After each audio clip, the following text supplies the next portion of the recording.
The capacity building course entered the midway mark today and participants were as fresh as day one. After initial exposure to the sustainable development goals, now the participants also started asking critical questions. The highlight of the day was a role play on the issue of increasing marine areas under conservation in Sri Lanka. The day started with the review video of day 4, and then on behalf of the participants, Mr. Senaratne and Ms. Piyumali shared their experience and lessons learned from the previous day. Following the feedback event, Dr. E. Vivekanandan made the first technical presentation on impact of climate change.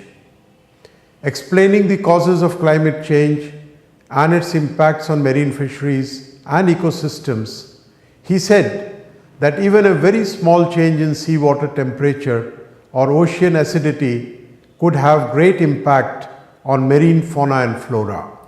Ocean acidification will have serious negative impacts on organisms with exoskeleton. While some species are adapting to climate change, most are vulnerable, and hence the structure and function of marine ecosystems is also changing, said Dr. Vivekanandan. What will happen? First thing, I will just give you a very few examples how it is going to affect the marine ecosystems and also the marine fisheries. That if an organism or even if we human beings are affected in one particular region, we try to move away from that region. That is the first response. If cyclone hits the coastal area, people try to move to the interior area. Highlighting the other aspects of climate change, Dr. Vivekanandan referred to the increasing intensity of cyclones, and combined with sea level rise, these events might cause devastating effects on the coastal human population. Artisanal fishers are likely to be affected the most. Dr. Vivekanandan concluded with the warning that vulnerable communities will become more vulnerable if suitable adaptation actions are not taken, and implementation of SDGs can avert this. Dr. Shobha, Principal Scientist, Chennai Center of Central Marine Fisheries Research Institute, spoke on adaptation and mitigation for climate change. She explained the words adaptation and mitigation and said that vulnerability assessments at geographical and sectoral scales are important to plan for adaptation. Sea erosion was a major player. So the first one you can see is construction of seawalls, identifying different resources, then changing craft and gear combinations. This is just to show you, this is how we come out with recommendations. This is based on our study. This will vary from place to place. It depends on the conditions of the place that you are dealing with. It will be these kind of recommendations will be impacted by the community you are studying, by the type of fishing that is going on, the resources that are being harvested, the amenities that are available there. So everything has to be taken into account, but this is how. And here you can see preparedness based on climatic events. Now we know climate change is happening. Everyone talks about it, but how aware are the stakeholders? Dr. Shobha highlighted the fact that marine fisheries also contribute to carbon emission, though at a relatively lower scale. In conclusion, she said that we need to be climate smart and follow the 3 A's: aware, adopt, and adapt.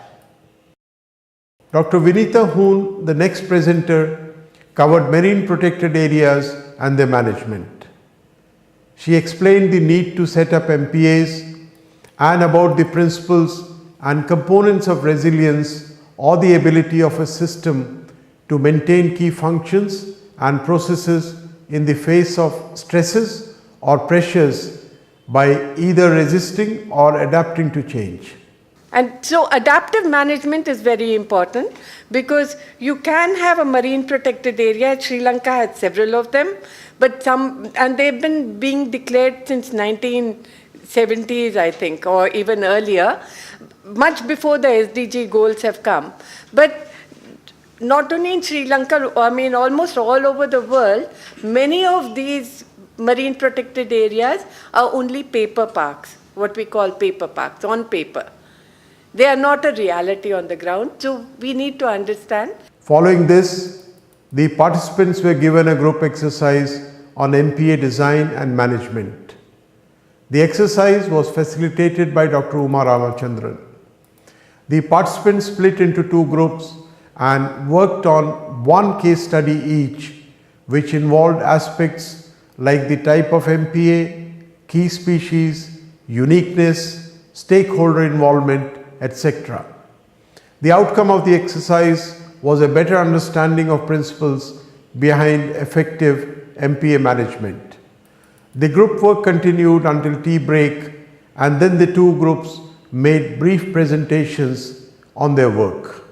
Due to the lagoon and surrounding marshland, area are based by a population of socio-economic and environmental problems, and it is significant for biodiversity.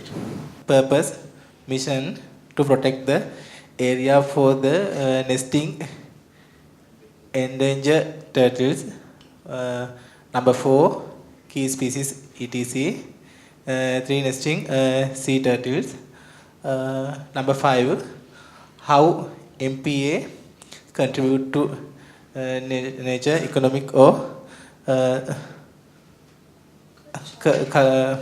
cultural resources to improve the condition to the ecosystem, increase the income generation of the tourism.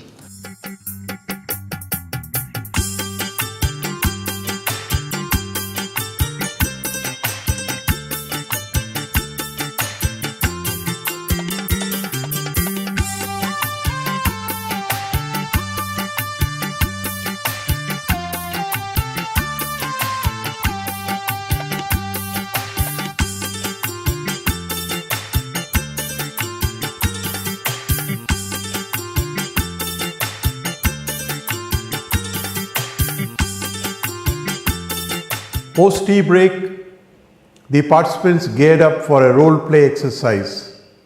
Set in a hypothetical situation, the story related to a stakeholder meeting convened by the Secretary, Ministry of Fisheries and Aquatic Resources and Rural Economy at the request of the Ministry of Environment and Renewable Energy of the Government of Sri Lanka to discuss how conservation area in the exclusive economic zone of Sri Lanka could be increased.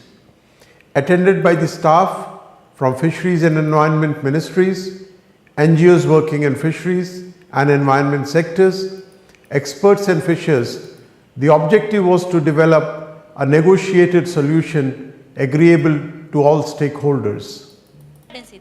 අනිත් දැන් කරවල වේලාවට පුරුදු වෙන්න එපා. දැන් ඉතින් මේ ගෙවල් වල ගෑනු කොහොමත් කරවල වේල ගන්නවා. ඒක හින්දා අපිට තියෙන්නේ අපේ මාවටි ගන්න දෙන්න අපිට. Playing different roles and drawing upon their experiences, the participants were engaged in animated discussions. While the Environment Ministry and one NGO argued for conservation, fishers and the other NGO brought the issue of livelihoods and scope of alternatives. The scientists present in the meeting highlighted the fragility and ecological importance of the area. The meeting remained inconclusive as fishers demanded that all affected parties and representatives of political organizations should be present. The discussion showed the complexity of the process as well as understanding of the participants of the situation at the ground level.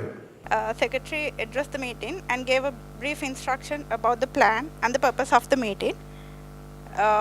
Then the Ministry of Environment explained the importance of the area to be protected, and based on that they discussed very sensitive areas and located such as mangrove areas and lands, etc.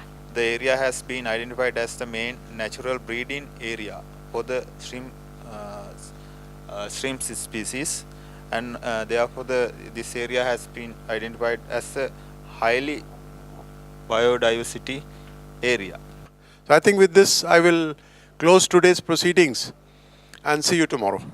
The day ended with a big cheer, as after a good debate on an important issue, the participants left for the hotel.